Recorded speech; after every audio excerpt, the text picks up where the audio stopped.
repeat that. Mm-hmm. So we need to monitor temperature, monitor carbon dioxide, monitor. With the end game being what? What are we going to get out of the monitoring? Where does this lead? I think the end goal, the tangible goal, is we don't want to ever have anyone reported as dying from a climate-related issue. I think that was something we can all rally around, right? No, okay. I do have one solution, though. Ready for this? Let's do it. Air conditioning. Yeah. I think air conditioning will solve the whole puzzle. I think air conditioning. I think if you have air conditioning and heat in the winter, this becomes a non-issue. Not a lot of monitoring required.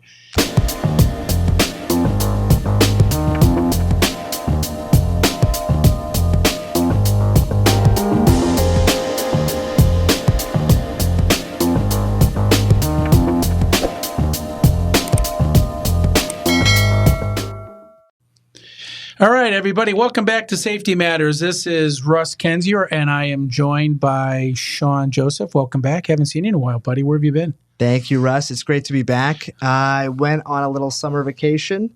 So I was in New York, Florida. It's good to be back, though. Can you share anything with us, what you were doing up there? I was enjoying the beach, meeting up with some old friends. The beach of New York? Not New York. That was in Florida. Some friends in New York. But most importantly, I was staying safe. So yeah. Thank you. Just buttering me up, aren't you? All righty. Well, we've got a lot to cover today, so let's kind of get to it. The first subject is McDonald's. I don't know if you read this, Sean, but McDonald's had a lawsuit against them for a young girl whose mother went through a drive-thru and ordered her Chicken McNuggets, and one of the McNuggets burned her leg, and the jury awarded her $800,000. In fact, her mother wanted $15 million. Did you hear about this? No. But I've heard similar ones. Caught you off guard, didn't I? Yeah. So her mother said, we want $15 million, and the jury did not give her $15 million. But there it is.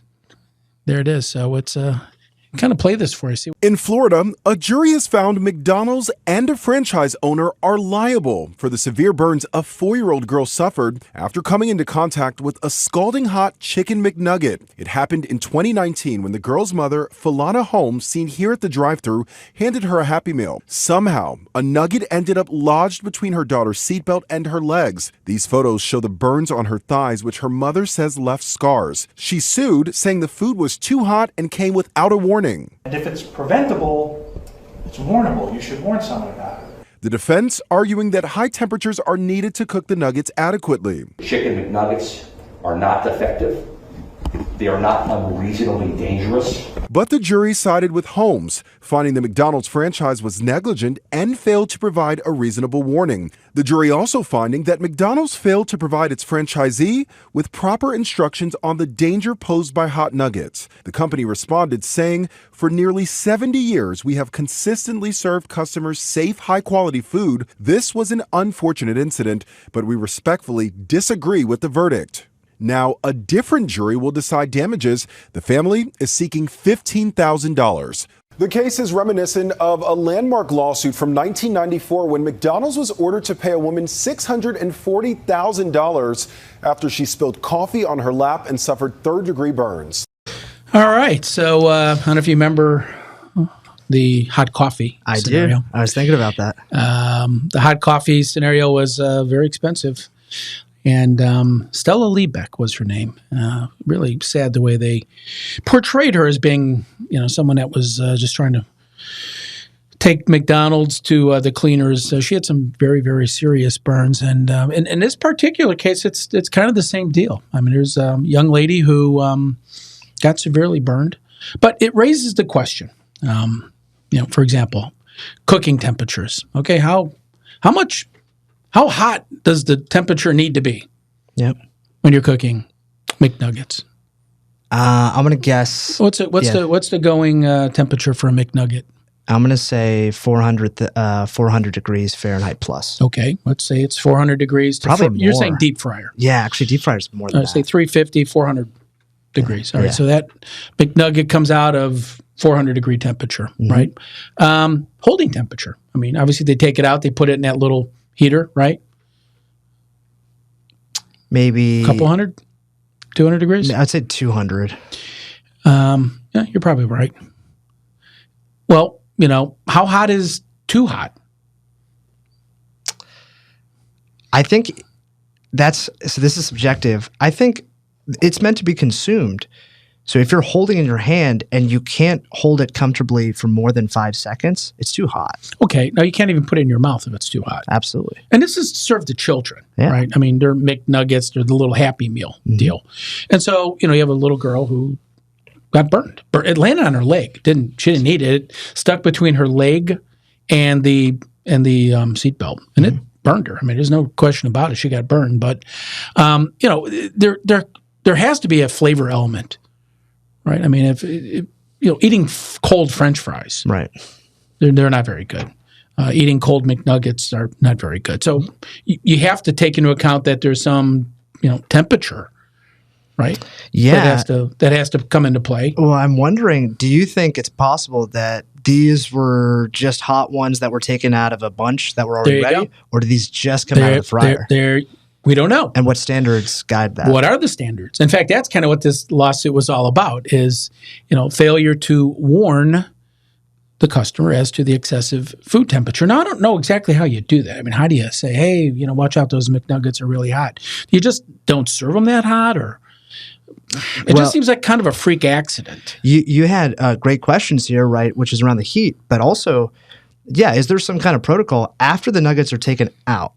How long do we have to have them let them sit before they're safe for the consumer? Right. Because I guess when I was hearing the story, there was elements where I was like, right, I hearing McDonald's out, they have to make a hot food item, so things are going to come out hot. What are they responsible for? What they're not responsible for? Then when they showed the actual burns on her leg, you're just like, that must have been hot. Like it cut through her skin. I would fair to say it was pretty graphic. Yeah, and she's a little girl, so that's. But it just raises the question: how hot is too hot? And what are the back of the scene, back of the house ways that they cook food to ensure not only it tastes good and it's fresh and it's safe to eat. You don't want people getting sick, but not too hot. And so one could say that this is just a freak accident. It was unforeseen. And if you look at the video of the attorney for McDonald's, they kind of make that point of saying, actually I think the attorney for McDonald's didn't come across very well. As well, she's over it. It was in the past. She's healed up. What's the big deal? And that's kind of how they came across. So the jury may have actually exercised a little bit of self-righteousness because they didn't like McDonald's as lawyer. And that does happen quite a bit. But, that being said, it really does raise the question, what is food safety? Here's a question for you. So let's say, because I think it was a Happy Meal, right? So if the Happy Meal box said, contents in this box are hot, please exercise caution before consuming. And then that happened? Okay, now, who's going to read that, number one? Wouldn't you think that if you touched it, you'd kind of know it's really hot? Yes. But in this case, I think she opened, I don't know, but I think she opened the little box, and it popped out. And it just happened to land in the wrong place. But that was true of Stella Liebeck when she was opening the cup of coffee. She was in the passenger seat and the top flipped over and it just float on her. Landed right between her legs. I mean, it was kind of a freak accident.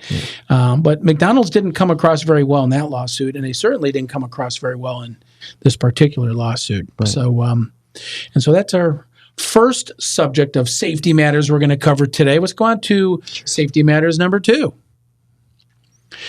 Interesting scenario here. One of your favorite elected officials, Ilhan Omar, was roasted for saying that the planet Earth, broke its heat record that was set in 1017, 977 BC. Jeez. That's right. In the year 1017, 977 BC, the Earth has never been this hot. So some have said she's making this up. Hysterical bull caca, said conservative commenter Matt Walsh. But Representative Omar from Minnesota was again roasted, making this outrageous claim that, broke a record that was set 120,000 years ago. Were there even people here? Omar, who used a tweet to call for a, quote, climate emergency declaration, added that the record for hottest day ever was broken on 3 separate days. However, Congresswoman Omar's tweet was met with skepticism and was tagged with a Twitter community note casting doubt on her claim. Well, duh. What was the question of what was the temperature of the globe at 12 p.m. GMT on July 1st, 1016, 539 BC, said former White House advisor Stephen Miller. The reason I bring this up is because there's a certain hysteria about global warming, and it's like a religion. Mm-hmm. Some people are like, we have to do everything we can, just destroy the economy of the world. We got to stop, climate change. It used to be global warming. Then, of course, things started to get really cold in winter, and that didn't fit the model. But it is almost like a religion. Do you find that to be? The people are really strongly divided on this subject. Oh, absolutely. Yeah, I think religion is an apt word. I think it's accurate in the sense that I think it's now divided into camps of, pro or against, and then there's extremism. I mean, you'll see people who are convinced we should neglect certain parts of our budget to, ensure that we're living in a safe world 200 years from now. Which, whether or not they're valid, then you'll have other people say, if we don't learn how to take care of ourselves now, today, first, there won't be a 200 years to begin with anyways, right? So you just kind of hear all sides of the spectrum. It's very much better. All right, I got a good question for you. What do more Americans die from excessive heat or from freezing temperatures? That's a great question. Let's talk about fatalities. Do more Americans die as a result of too much heat or they freeze to death? I mean, what do you think? My guess would be heat. Okay. So you're banking on heat. That was my gut reaction. I'm also in Texas where we're over 100 degrees today. Let me just have 10 seconds to think about this. The world, because we don't necessarily I've never lived in Europe during winter time. There's 120,000 years ago, people didn't give it that much thought. That's true. I'll stick with heat. Heat. Okay. No, you're wrong. Okay. You get the buzzer, buddy. No, that's not According to Mr. Bjorn of the Hoover Institute, who cites The Lancet, that's a British research publication, approximately 20,000 Americans will die from heat, while 170,000 will die from cold. Did you know that? I did not know that. Yeah. That's the statistics. So more people, we should be far more worried about the planet getting colder, not getting warmer. Sure. And so there you go. So should we really be worried about this at all? I mean, is this even a subject to be concerned about? I mean, what's the deal? I personally think we should monitor it. I think there's more important things to focus on today. Well, what are we monitoring? I mean, what's to monitor? Well, so for instance, the data you just showed basically said whether it's hot or cold, right, which should be prevented to some degree. In the cold, right, it's access to heat, proper clothing, and in the heat, it's like, do you have proper air conditioning? Are you getting enough hydration? All right, well, let's repeat that. Mm-hmm. So we need to monitor temperature, monitor carbon dioxide, monitor. With the end game being what? What are we going to get out of the monitoring? Where does this lead? I think the end goal, the tangible goal, is we don't want to ever have anyone reported as dying from a climate-related issue. I think that was something we can all rally around, right? No, okay. I do have one solution, though. Ready for this? Let's do it. Air conditioning. Yeah. I think air conditioning will solve the whole puzzle. I think air conditioning. I think if you have air conditioning and heat in the winter, this becomes a non-issue. Not a lot of monitoring required. I'm with you. I totally agree. Yeah, and I don't mean to downplay anyone's living situation. I guess the only thing is, we have the benefit of pretty stable systems in the air conditioning space. Like in certain places, their infrastructure. Like, what if your heater breaks down? You used to live in Chicago. Okay. What if someone's heater breaks down for a week? These are first world problems. Now, there are third world problems, obviously, where people don't have food, water. Okay, I'm not minimizing that. But what are we really talking about here? Yeah. How long ago was the thermometer invented? I don't know. Take a guess. 200 years ago. So you're Actually, no, it'd have to be way earlier. So, I mean, just based on the data we saw, they had reported temperature levels. So let's go as early as that BC year that they said. cavemen were taking temperature readings. Yeah, 120,000 years So what do you ago. think it would be? 120,000. No. No. 1593, Galileo invented the first thermometer. The modern thermometer my first guess. Man, I've was been all over the place. 1714 by Gabriel Fahrenheit. Gee, I wonder where the name Fahrenheit comes into. Yeah. So you sit there and say, well, the thermometer That's awesome. hasn't even been around for that long, right? 250 years. So any temperature readings before that would be impossible, right? There was no temperature readings. But let's go one step further. Like the majority of United States, well, all of the United States, there was nobody taking temperature readings in what was then, North America, right? So when did people even start taking temperature readings in Texas or California, right? I mean, think about it. Yeah, definitely. So we really have very little data that we're applying to these mathematical models that are doing one thing and one thing only, Sean. Do you know what that is? Creating fear. It's all about fear. Remember that from the Fauci episode? It's all about fear. Fear is And a a lot of tool truth used. to that. A lot of truth to that, But, a lot of propaganda. This from the Epoch Times. Quote, we are totally awash in pseudoscience, Nobel Prize-winning physicist on climate agenda, John Clauser. By the way, he got canceled. He was supposed to speak at the IMF. Oh, no. At the IMF event, and they said, hey, take a hike. You're not in line with the global warming, climate change crowd. So he didn't get a standing round of applause. In fact, he never even got to speak. But his comments are actually interesting. He talked about how a lot of institutions are just really more like a religion. His theory is that there's this concept of cloud cover thermostat, a self-regulating process, whereby more clouds start to enshroud the Earth when the temperature is too high, and vice versa. Although he accepts observations showing that atmospheric carbon dioxide is increasing, his view is that the gas's effect on heat transfer is swamped by a natural cloud cycle. In other words, the clouds really regulate a lot of this, and we don't have to monitor or worry about it. He goes on to say that the CO2, carbon dioxide, may or may not be made by human beings, but it really doesn't matter where it comes from.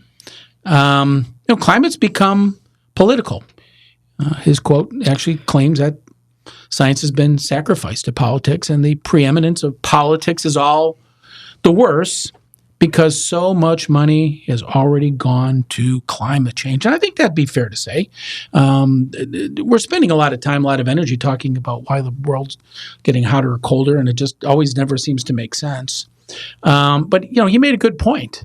We're talking, Sean, trillions of dollars that powerful people are using to really make $1 trillion mistakes. And we get it wrong, and it just really hurts everybody. A lot of mistakes being made. And, these mistakes can be relevant, Mr. Clauser stated, to, the UN, International Monetary Fund. Whenever you hear a UN, Sean, you know my opinion, right? UN means hang on to your wallet, right? Big fan. Hang on to your wallet because they're coming to take your money. Sure. But they're doing it for your own well-being, They just want to help. They're doing it for you. But the International Economic Monetary Agency is focused heavily on climate, which again raises questions. Why?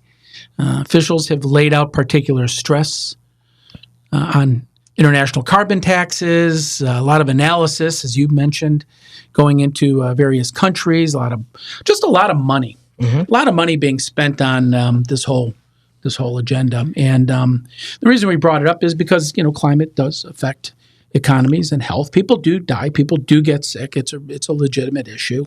But there's no really clear answers. And it seems like it's more like a religion. It's definitely becoming intense, hard to track, and becoming fanatical. No doubt about it. So I think religion is the perfect word to use. Here's something I want to ask you. So what do you make of phenomenons? And when I say phenomenon, I'd like to use an example. So just coming from New York, the week that I went to New York was, you might remember in the news, they were talking about the smog levels, how basically it was like the sky was yellow. Because of the forest fires up in Canada. Correct. Right. So when I was there that same week, when I was leaving to LaGuardia, I couldn't see the skyline of Manhattan. What's to see? What's to see? What's to see? Just in terms of like the clarity of the sky, right? It really was blocking the view of one of the biggest skylines. So for those phenomenons, right? So now you have a fire that happened. You have things that have shifted downwards to a region. Do you think there's any truth to we as humans are emitting too much carbon and there could be a negative effect? Well, not at all. We can measure today what couldn't be measured as short as 50 to 100 years ago. Absolutely. People weren't measuring carbon 200 years ago. They didn't even really understand. We were burning coal. Talk about pollution. China still burns a lot of coal. Carbon is here to stay. Can't really do without fossil fuels. Although we'd like to reach, zero emissions, but it's just for now it's unrealistic. Yeah. And so you say, well, how do we better manage? How do we better understand? Or to use what you said, you want to monitor, look for performance. Another interesting thing happened today, Sean. I don't know if you know this or not, but today is the first day that the federal government law prohibiting the sale of incandescent lights went into effect. You will no longer be able to buy an incandescent light bulb after today. It's over. It's all LED. Now, Thomas Edison is rolling on his grave. But it raises the point. Well, look at all the amount of energy that's being saved. I mean, incandescent light bulbs take a lot of energy and they produce a lot of heat. And so we have made such great strides in reducing emissions because of reducing consumption, just LED lights. But it seems like the climate change folks never give credit to successes. It's always more and more and more and more and more. I mean, we have saved, they said the average American this year will save $100 a year by going to just LED lights. Wow. That LED lights will be not only a money maker, financially speaking, we're going to save money, but it reduces, our carbon footprint. It reduces, heat. So you don't have to spend as much energy heating your house in the winter. Or cooling it in the summer.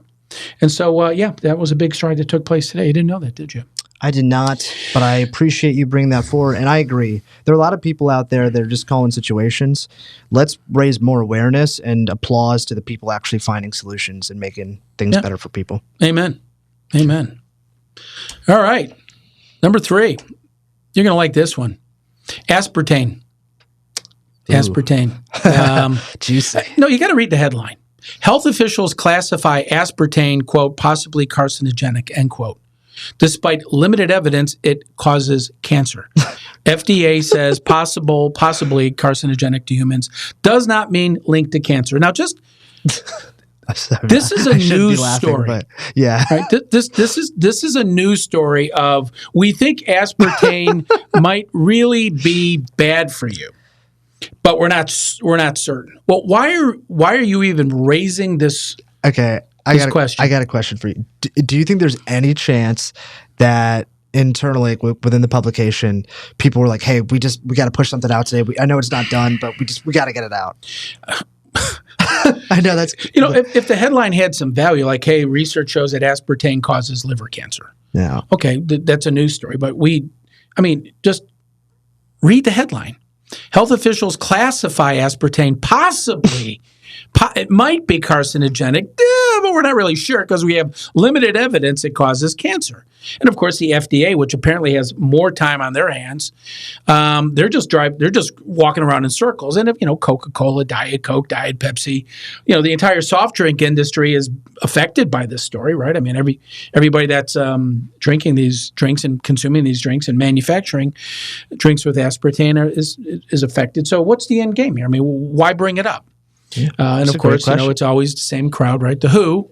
Oh, here we go. The World Health Organization, Cancer Research Agency, the International Agency for Research on Cancer, classified, not certain what they mean by classified, aspartame is, quote, possibly carcinogenic, even though it cited this limited evidence for cancer in humans, specifically for hepatocellular carcinoma, a type of liver cancer, according to the documents released Thursday by the WHO. So what we know is nothing. Mm-hmm. This is a non-issue. This is a total fabricated, bogus story used to scare people, okay, because there's no end to it.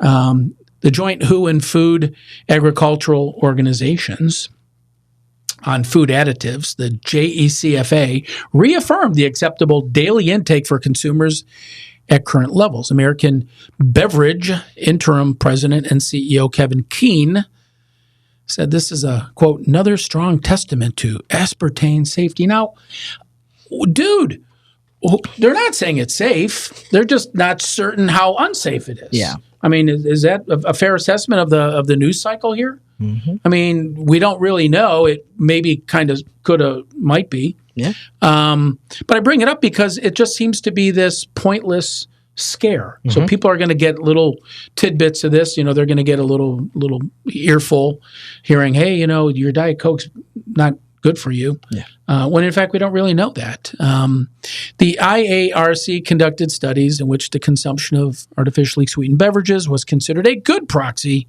for aspartame exposure. In 3 studies, officials observed a positive association between the, quote, consumption of artificially sweetened beverages, I assume they mean aspartame, and risk of liver cancer. Okay, so in the population studies they're following, they're saying there is a relationship between aspartame and liver cancer. However, chance bias or confounding could not be ruled out as an explanation for the positive finding. So what a bogus news story. A lot of nothing.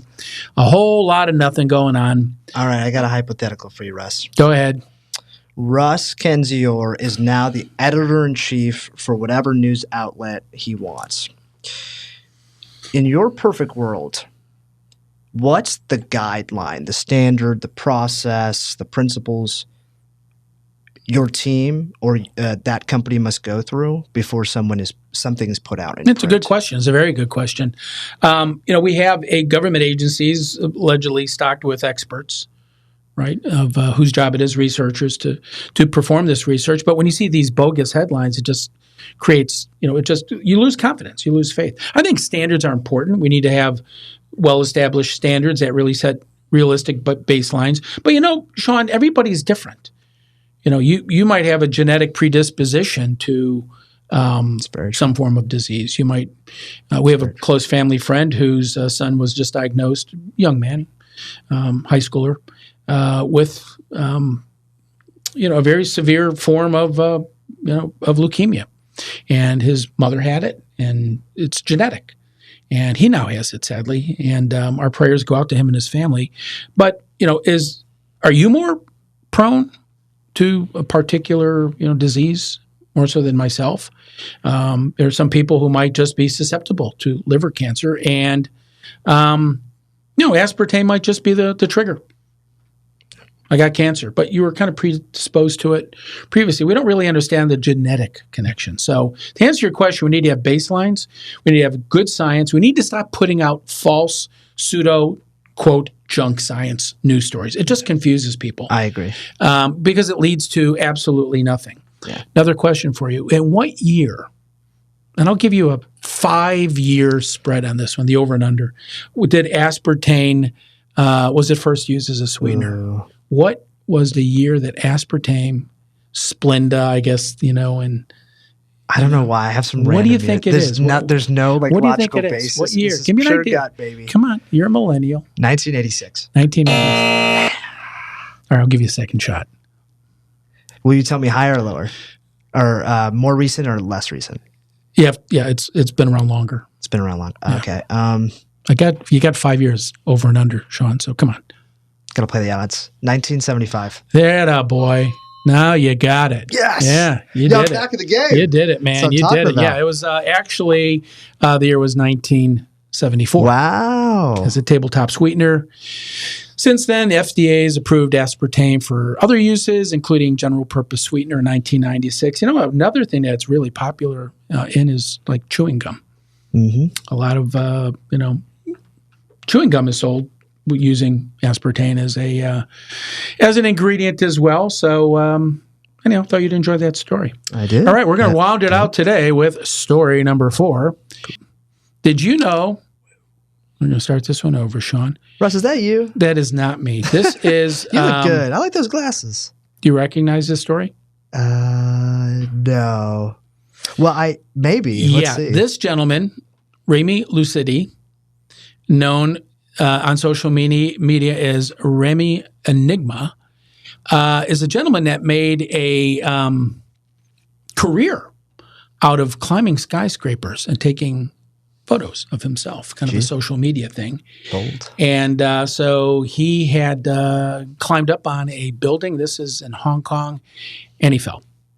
Oh, God, I did not. French daredevil who gained social media fame by taking photos of himself on tall structures throughout the world, fell to his death from a skyscraper in Hong Kong last week. Remy Lucidi, known as Remy Enigma, was found dead in Hong Kong after authorities said he fell from this skyscraper. He's 30 years old, found by police on a patio of an apartment and later identified by local media reports. He was found with his French ID and a camera used to film his participation. God, I was not expecting this. I'm going to give you another. The story gets weirder. How do you think the reason? Shouldn't laugh, but what happened that they even know he fell off the building? They didn't know he fell off the building. So, are you asking how do you think? How did they find him? I don't know, because the first thing I was thinking about, he's on a patio. Like, how was he even recognized? Like, I know they said the ID and stuff, but those distances, those type of buildings, like you're mush by the end. You're splattered. Yeah. What happened is, read it for yourself.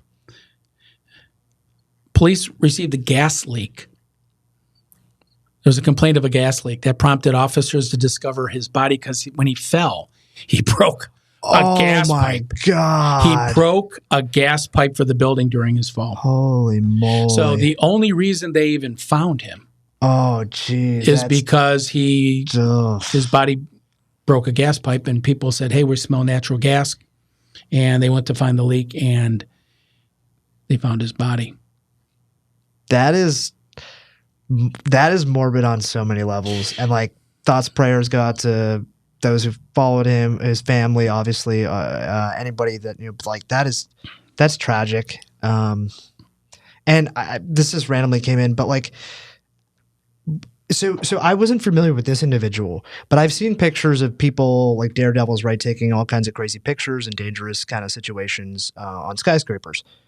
My first thing is always this, because whenever I go to one of these, there's whenever you climb to the top of a building to do a selfie. So the last, so the Burj Al Arab, right, in Dubai. There's only so high you can go, and there's limited access. How do they even get there? Yeah, well, that's another interesting part of the story. They believe he got trapped outside of this penthouse. He apparently said he was going to the penthouse to visit a friend, snuck out of the penthouse, apparently he was trapped. But they think the best guess here is that he was he just fell accidentally by reaching out of or stepping out of a window. But he was knocked out of a window on the penthouse of this skyscraper in Hong Kong and broke a gas line. So even separate to his death, Russ, how does he get access for all the pictures that he's done over the years? Like how is he allowed, or is he breaking rules? Like, I don't know, but I'm like, how is this even possible? Yeah, I don't know how he did it either. But there's a lot of these guys, Sean, that'll like climb skyscrapers, for the thrill of it, like the Spider-Man type guy. I'm not built like that. They're climbing up the side of a building, and you say, what motivates somebody to want to do that? But hey, they do it. Does that interest you at all in any way? No, yeah, not in I any have way. zero. I don't get it. Like, the risk is not worth the reward to me. Simple as. I got one more quick story for you. You ready for this one? Let's do it. Item number 5. Royal Caribbean. They have a blog. Passenger fell overboard after allegedly sitting on cruise ship railing. Now, how often do you hear this story? Somebody is sitting on a railing of a cruise ship, which is like eight or 9 stories off the level of the ocean, and they fall. Mm-hmm. Well, that's what happened here. There's the ship. Look at the size of this thing. Unfortunately, a cruise ship passenger fell overboard after allegedly climbing and sitting on a cruise ship railing meant to keep passengers safe. The Straits Times reported on Monday a guest from Royal Caribbean Spectrum of the Seas fell overboard. The ship's security video footage captured the guest sitting on a railing about 4 o'clock in the morning. Well, this is a little suspicious right there. The incident occurred on the last day of a 4-night cruise from Singapore, and the victim was a 64-year-old woman who was traveling with her husband. Now, things don't seem to be making a lot of sense here. Why a 64-year-old woman at 4 o'clock in the morning sitting on a railing? Yeah. More questions than answers at this point. Did her and her husband have a little argument maybe the middle of the night, or was there alcoholic beverages involved or other forms of hallucinogenics, or we were suffering from acute, depression? It just seems odd. It seems like an odd story. Goes on to say that the husband said he woke up in the middle of the night and discovered his wife was not in the cruise cabin. After notifying the ship's security, video footage was checked to see if the woman was sitting on the ship's railing, which they saw it on the video. The outlet also reports the ship's overboard detection system went off. It alerted that something or somebody had fallen overboard from the ship. Royal Caribbean's guest conduct policy says, quote, sitting, standing, laying, or climbing on or over or across any exterior or interior railings or other protective barriers, or tampering with ship's equipment, facilities, or systems designed for guest safety is not permitted. And that if you break the rules, Sean, you get kicked out. Man. You're off at the next port. Check this one out. Whoa. That is just, oh my gosh. Waving and everything. Yeah, what do you think of that one? I don't think highly of it. Why? Like, do people... Why? I get, like, thrills, but your life can so easily be lost. What do you have to gain? I just don't get it. I don't get it. Scary stuff. Yeah, well, these are kids, but they're just hanging out, Sean, having a good time. Deck railings on Royal Caribbean cruises are at least 42 inches high, and they comply with Cruise Vessel Security and Safety Act, or the CVSSA of 2010. And so, people falling overboard. More to come on that story. Something's telling me that it's a little bit more suspicious, but, people do sit on railings. Have you ever been on a cruise ship? Yeah. I've never been on a cruise ship. I have. Never really done it. It just seems... You should. I think you'll enjoy it. It's boring. Maybe, yeah. Eat a lot, sit out in the sun. That's what I need. Just, sit out in the sun. You'll meet some interesting characters. Sean, we are Texans. We are. Let's go out and sit out in the sun more. Yeah. We don't get enough heat here. That's fair. But nonetheless, that... Great karaoke sessions, though, Russ. I'm sure there's an audience for your Arnold voice. Boy, the Arnold story really took off. They love the Arnold story. That one and Dr. People Fauci. want more Arnold. Yeah, they want more Arnold. Anyhow, that brings today's program to a close. Sean, it's good to have you back. Welcome back. Thank you, Russ. Great to be back. We missed you. Thank you. Missed you and also. Next week, we're going to have another robust show. And but anyhow, with that, we're going to go ahead and thank you for watching another episode of Safety News. And from myself and Sean, have a good and safe week, and we'll talk to you next time. Bye, Take everyone. care. Bye.